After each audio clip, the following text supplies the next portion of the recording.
Patient doctor को confuse कर रहे हैं और अभी इतने सारे रील्स वीडियोस बनते हैं जो ऐसे इर्रेलेवेंट लोग बना देते हैं, इर्रेलेवेंट चीज़ों को लेके और कुछ भी बोल के। बट मैं आपको सच बोलूँ तो पेशेंट को हमेशा ये चीज़ डॉक्टर पे छोड़नी चाहिए कि वो किस कंपनी का डालेगा। उसका रीज़न ये है, तो आपको विश्वास इम्प्लांट्स पे नहीं करना, आपको विश्वास सर्जन पे करना है, सर्जन की स्किल्स पे करना है, उसके एक्सपर्टाइज पे करना है। जब भी कोई नी रिप्लेसमेंट के लिए या हिप रिप्लेसमेंट के लिए हम बात करते हैं तो इम्प्लांट्स की बात होती है।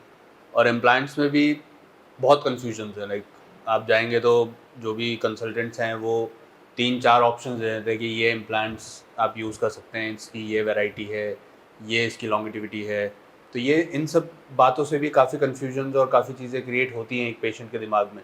तो बहुत सिंपल सिलेक्शन नहीं रह गया आज के टाइम पे। देखो बेसिकली ऐसा है कि आजकल डॉक्टर्स पेशेंट को कंफ्यूज नहीं कर रहे, पेशेंट डॉक्टर को कंफ्यूज कर रहे हैं। प्रॉब्लम ये है कि लोग जब भी आते हैं तो उससे पहले वो यूट्यूब और फेसबुक और इनको देख के आते हैं, और अधूरा जो ज्ञान होता है ना वो हमेशा बड़ा खतरनाक होता है। अब होता क्या है कि उन चीज़ों को देख के वो अपने दिमाग में एक चीज़ सेट कर लेते हैं कि भाई ये चीज़ है। और जब वो डॉक्टर के पास जाते हैं तो वो डॉक्टर को भी फिर बोलते हैं कि सर इस हम तो हमें ये लगवाना है। मतलब आजकल पेशेंट डॉक्टर को चॉइस देता है कि हमें ये यूज़ करना है। अच्छा, फिर डॉक्टर जब उनको कुछ बताता है तो वो उस चीज़ को प्रॉपर्ली समझते नहीं, क्योंकि उन्होंने अपने दिमाग में कुछ और गलत इन्फॉर्मेशन बैठा रखी है। और अभी इतने सारे रील्स वीडियोस बनते हैं जो ऐसे इर्रेलेवेंट लोग बना देते हैं, इर्रेलेवेंट चीज़ों को लेके और कुछ भी बोल के, कि उसका सोसाइटी पे बड़ा नेगेटिव इम्पैक्ट पड़ रहा है। चाहे वो खाने पीने की चीज़ें हों, चाहे वो सर्जिकल चीज़ें हों। मतलब ऐसे लोग जो सर्जरी का नाम नहीं जानते वो सर्जरी के ऊपर बोलते हैं, और उसका नेगेटिव इम्पैक्ट सोसाइटी पे आता है, जिसे समझाना हम लोगों के लिए बड़ा मुश्किल हो जाता है। तो मैं आपको फैक्ट बता देता हूँ। जॉइंट्स हैं, जॉइंट्स की कंपनीज़ हैं। कोई मैक्स कंपनी है, कोई जॉनसन है, कोई ज़ीमर है, कोई स्ट्राइकर है, कोई बायोमेड है।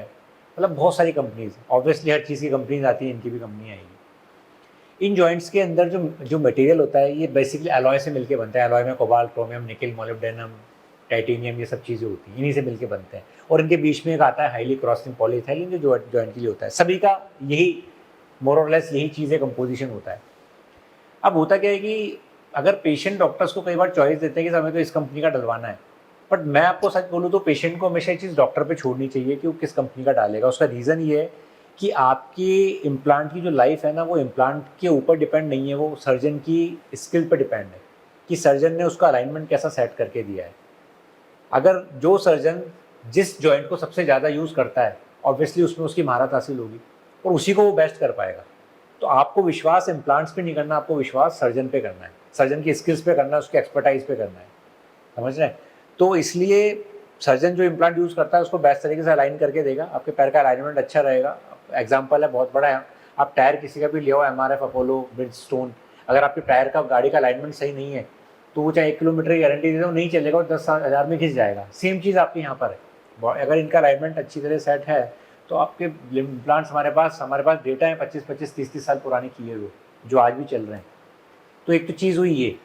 दूसरा जो आजकल सबसे ज़्यादा आ रहा है कि हमें गोल्ड का इम्प्लांट डलवाना है, हमें ऑक्सीनियम का डलवाना है, हमें इसका डलवाना है।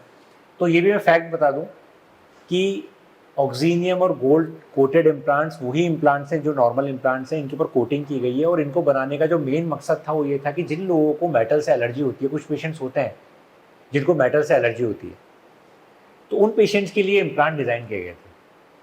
अब उनकी मार्केटिंग ऐसे करते हैं कोई डॉक्टर्स कि भाई ये गोल्ड वाला डलवा लोगे तो ये 40 साल चलेगा, ये 50 साल चलेगा, इसकी लाइफ ऐसे है, ये कम घिसता है। एज सच कोई भी साइंटिफिक डेटा इसके ऊपर नहीं है।